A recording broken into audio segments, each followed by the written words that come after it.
William Penn is a very familiar name in history, but most people do not realize that his story does not start here in the New World. In fact, he spent only 4 years in America, but in that time he laid out a foundation for American society. For the founder of Pennsylvania, I'm preparing a spectacular meal, starting off with cornmeal fried oysters, striped bass ragu with cremini mushroom, elk stew with root vegetable, and for dessert, I'm preparing a pineapple and sun-dried cranberry fritter served with a spicy cranberry relish. From William Penn's kitchen house for a taste of history.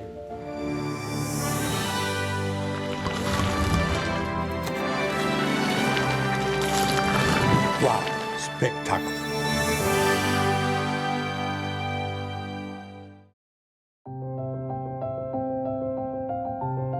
Most people believe that Pennsylvania is named for the Quaker, not for an English war hero. And I think the way that William Penn took basically a military debt and turned it into the holy experiment is one of those great examples in history of somebody taking a sword and beating it into a plowshare. William Penn only spent a total of 4 years in America, but what he accomplished in that short time changed the world forever. Although born to a wealthy Anglican family in 1644, William Penn was inspired to become a Quaker. What I think struck most Quakers, not just Penn, was there was a belief in spiritual equality that was not reflected in other religions of the time. Quakers were generally disdained by the royal government, and Penn was put in prison for his controversial display of beliefs. Luckily, he was the son of a prominent admiral, also named William Penn, under the service of King Charles II. Admiral Penn, like many fathers, wanted the son to follow in his own footsteps. William Penn chose a very different path, and a very unique path, especially for someone who came from the landed wealth. In 1681, Penn received a land grant from the king as payment for a military debt owed to his father. To honor the admiral, this vast tract of land in the New World would go on to be named Pennsylvania. Soon after, William Penn embarked on a journey to create a new society based on the foundation of his Quaker faith. Coming from England, coming from other European countries, many of the middle-class people or the middling sort really couldn't own land at all, or if they did, it was a very modest portion. Pennsylvania offered up a lot of opportunities for common people. Penn advertised in 5 to 7 different European languages for the religiously disassociated to come and share in the bounty of his new colony. He himself was oppressed as a Quaker. He wanted to make Pennsylvania available to come and enjoy religious toleration, or as we would understand it today, religious freedom. You can make a strong case for William Penn being the grandfather of the melting pot.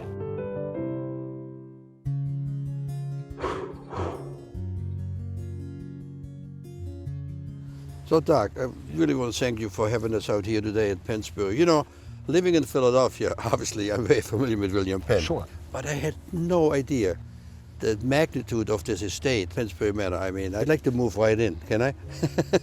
We'll always have a room for you. Where Pennsbury sits is right at the curve of the Delaware, just below where Trenton sits today.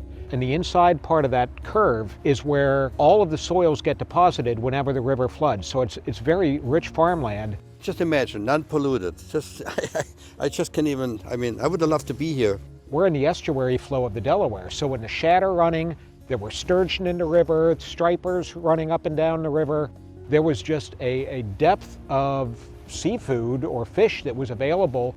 The natives knew it, and of course the Europeans moving in here capitalized on it. And don't forget the oysters, the most sought after, you know that. Oh, the oysters, there were mussels, there were all sorts of bounty here, and of course they were prevalent in the foodways.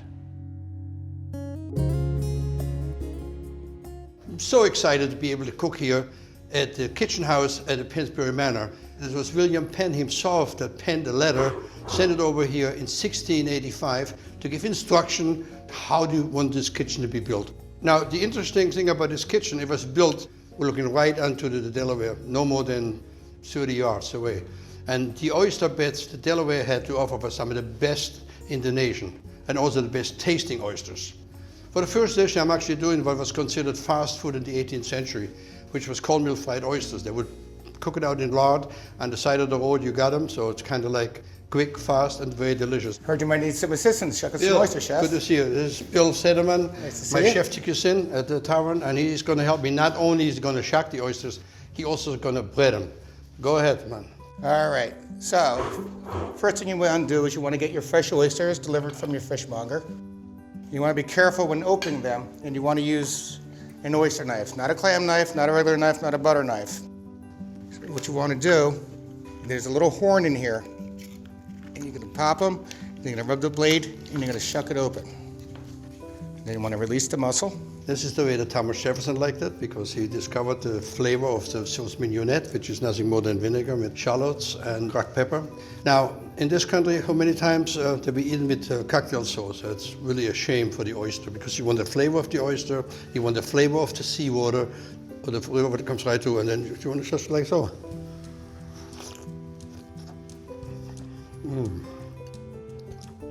I can see why Thomas Jefferson would like those. So, Bill, why don't we start braiding some oysters and fry them up? Okay, well, I'm going to use the classic breading procedure. And and how it starts is you have flour, egg wash, and we have our finely ground yellow cornmeal. And in order to do this, so we don't get gunky hands, you want to have a wet hand and you want to have a dry hand. And in order to do this, you kind of cross over. And it seems weird at first, but it keeps your wet hand wet and your dry hand dry. Especially in the kitchen where you don't have running water. Right. So I'm going to take one Flour. using my dry hand, shake off the excess into the egg wash. All right, using the wet hand, then into the cornmeal, and I'll cover it first. Little tap, tap, tap. Just like that. The 18th century, they would have cooked them most likely in lard, because that's what they preferred shortening. When placing anything in hot oil, always place it away from you. So if it splashes away from you. And also, always use a pot twice the size than the oil. So if it ever spills over, you're not going to set your kitchen on fire. These are going to take mere minutes. You do not want to overcook an oyster. It will get tough. So I just want to cook it for about a minute and a half, until the crust is a golden brown. And that's it, chef. Slice up a little lemon for garnish, and you could squeeze it on there for a little bit of flavor. A little bit of parsley, just for the color. And put a little bit of Lemon slice this thing. And I'm going to be, obviously, the guy that's going to taste the first one here. Careful, they're hot. Oh. Hot and moist and crispy, just the way you want them. Spectacular. So simple, so easy, and so good.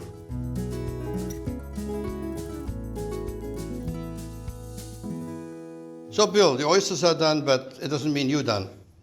What else you need for me to do? You're an expert fisherman, I know. Expert fishermen will now take a beautiful sight of this beautiful striper. They was caught right around here. They're in the Delaware, right? The Delaware River, absolutely. When picking up a large fish, whether it's dead or alive, what you want to do is you want to go in the eye sockets, you want to pinch it. This gives you the best grip.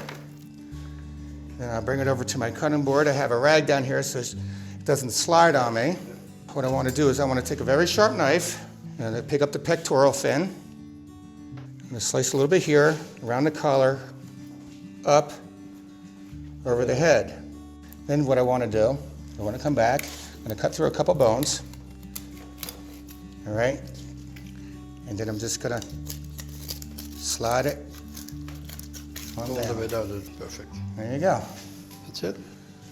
And that's it. And that's how you fillet a fish. So, Bill, that's all I need. Okay. Not like I've never done filleting a fish, but appreciate it. And what I'm going to do is making sure I have no bones in there. Sometimes there's a big bone that could be dangerous, especially when you make a ragu.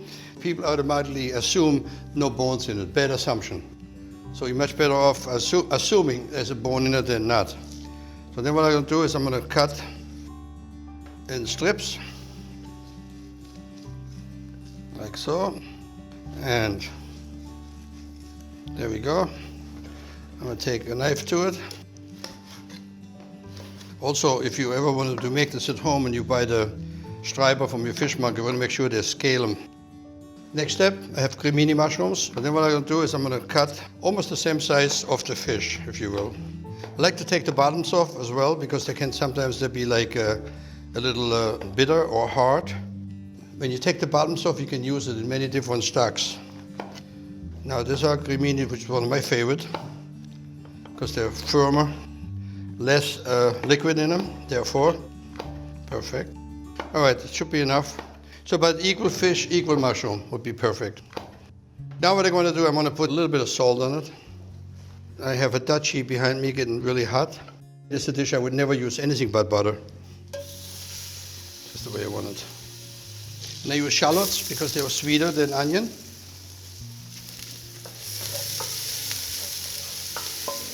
I want to make sure the shallots don't get brown. This is when it translucent.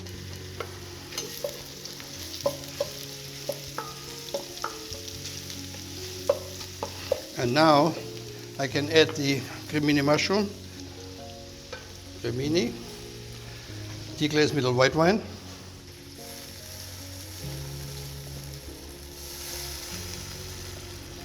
Not much more than that, just a little bit. In the 18th century, most likely I would have cooked it all the way through. Now, nowadays, with so much out there, crudo, sushi, all the stuff, people have a tendency to cook the fish less, which is actually much better. So what I did now, I'm kind of making it more in the 21st century as far as the cooking process is concerned, which is like, you can look in here, it's almost done, literally. All it gets now is heavy cream. It's really all. So if you make this at home, now you could make on a separate pot a little bit of a white sauce or a bechamel sauce. Basically, nothing more butter, flour, a little bit of cream or milk, and cook it up, and then add it into the fish now. You would never want to put the sauce in the pot with the fish would be all pureed. Put like 2 ladles in there, no more than that. And now begins the fun. And the fun is whatever you want to add into it. Today, I have chive flowers. Now parsley, good amount. And I gotta do a quick little taste to make sure that I have enough salt and pepper in there. Yeah, could use more salt. Didn't salt it really much, and can use a good amount of freshly ground pepper. And believe it or not, this is all she wrote because she makes it gentle. Look at how gentle. Oh, it's gorgeous. It couldn't get better than that if I wanted to. See, the fish is like still a little bit opaque, and oh, really, really good. So now that I'm serving this like per se an appetizer, I like to serve it in a vol au vent. And the vol au vent is basically nothing more than puff dough. Baked them a little bit earlier, just puff dough. I got those chive flowers, stick them right in there for beauty. This is my tribute to William Penn, which obviously knew and had his kitchen house built right next to the Delaware, because that stripers, precious and expensive, but beautiful.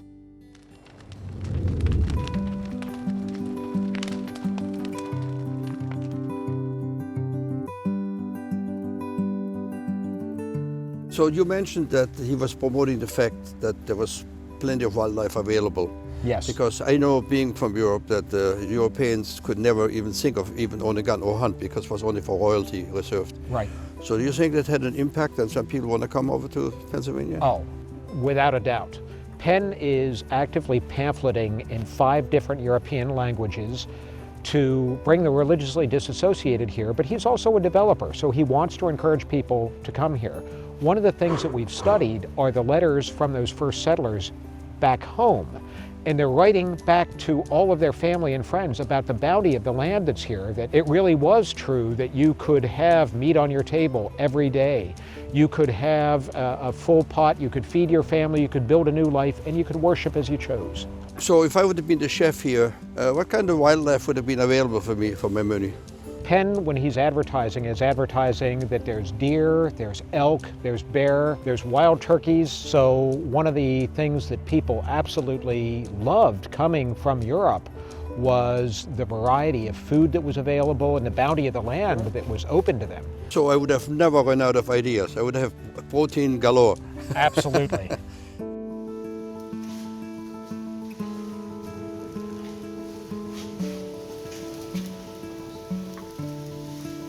I'm making an elk stew today, and the elk stew that I'm making is actually very interesting. The elk itself has been marinated for at least 3 to 4 days with whatever herbs you like. I have it already sitting here cubed up. The root vegetable that is the base of the elk stew is basically rutabaga, turnips, carrots, parsnip, and celeriac.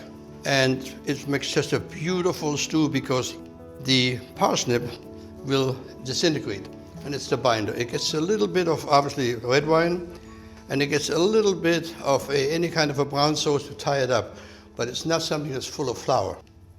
So the duchy is hot behind me with the schmaltz in there.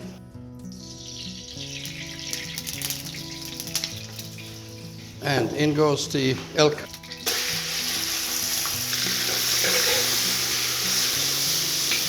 Garlic. If you could smell that, you would break into my kitchen. Beautiful. The right amount of heat. The elk that's been marinated in herbs, it's just beautiful. I'm going to sear it really good. It's what we call caramelizing. We want to get the caramelization going out of the meat. All right, garlic, onion, garlic, and the onion both same time.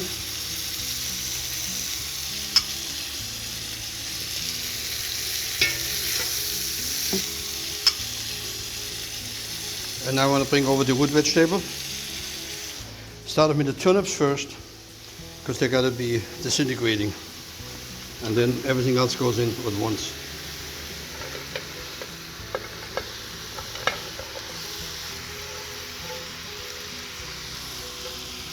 Salt, good amount, because the meat I didn't salt before. And then I'm going to give you pepper.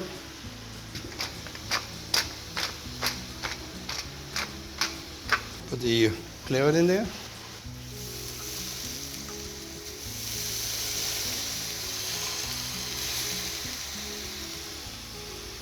And then I have the mushrooms, any kind of a mixture of mushrooms.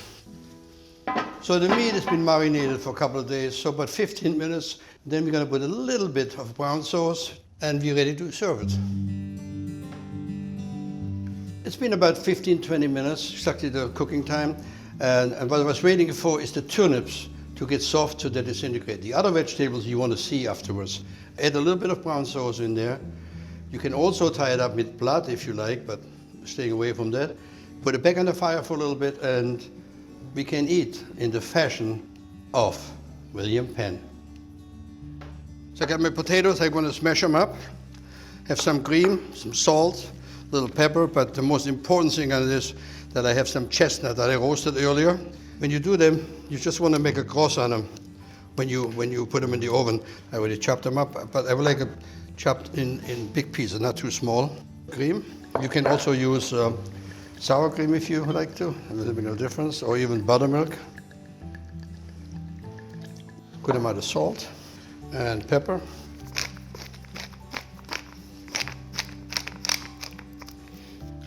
Look at parsley yet.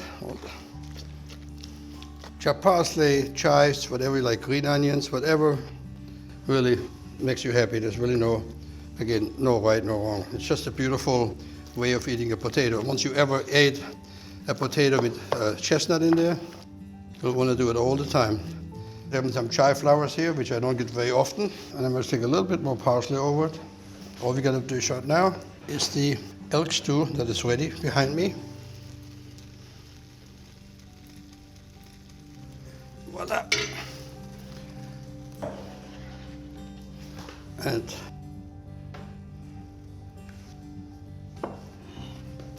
I gotta have one little piece. Oh. Huh. William Penn, you were right on with the elk here in Pennsylvania. Beautiful. What a nice flavor. It doesn't get better than that. But we're not done yet. We have a spectacular dessert, which is dried pineapple and cranberry fritter served with a spicy cranberry relish.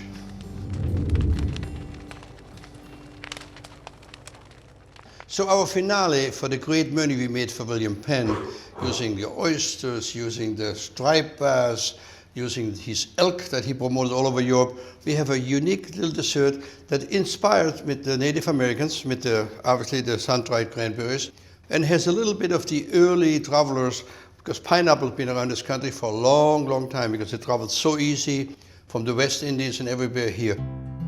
So what we're going to do first here is have some all-purpose flour, and basically I'm going to build a thick pancake batter. I have my all-purpose flour and I want to add my dry ingredients first. I want to use about a teaspoon of baking powder. This is going to give a little lift, a little life. And then obviously we have sugar, about a half a cup.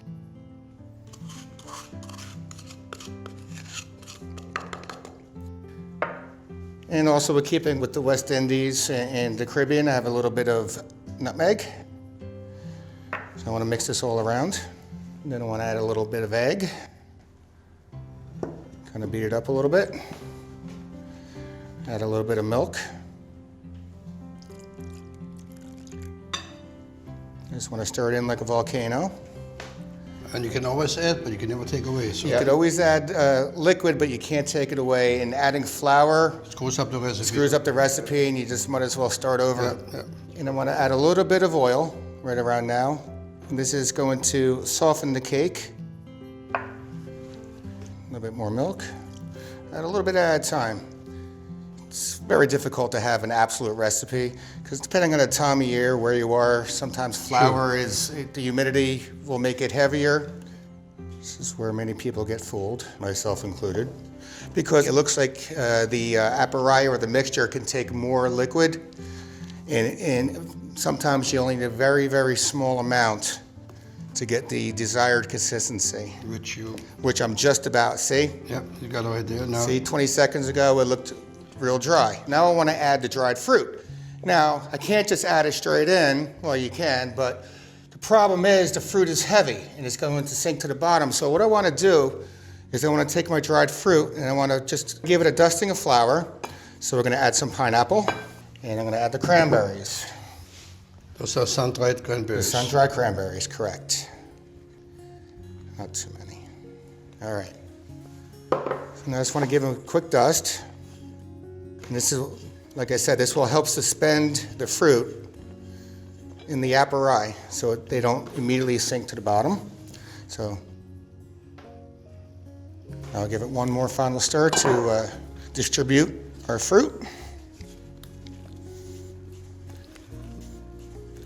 Now, just a piece of caution, if you would do that with fresh pineapple, you would have some trouble. It doesn't work because it would make your batter too liquid again. So you want to really work with dried fruit when you do this recipe. Okay, over here I have some oil, and it's about maybe 1/4 to 1/2 inch. I don't want too much because I don't want them to float. I actually want them to touch on the bottom. All right, so it's not quite a deep fry, and it's not quite like making a pancake, but I want to take about maybe 2-3 ounces, a good tablespoon and a half. I just want to drop them into the oil. These will probably take about 1.5 minutes on each side. It will puff up a little bit, but they will remain flat. Let me see.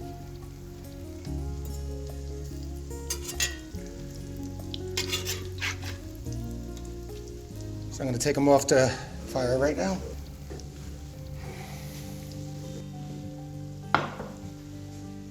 All right, these look awesome.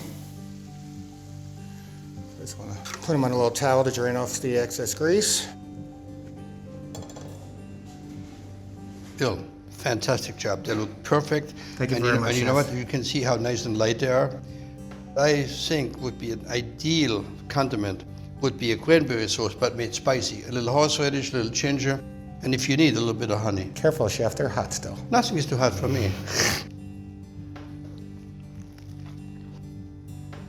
Wow, it's so light. And to me, the spicy cranberry just takes it over the top. All right, Bill, let me shake your hand and thank you for helping me with this spectacular menu in the honor of William Penn. Well, Chef, I want to thank you for having me assist you. It is so good.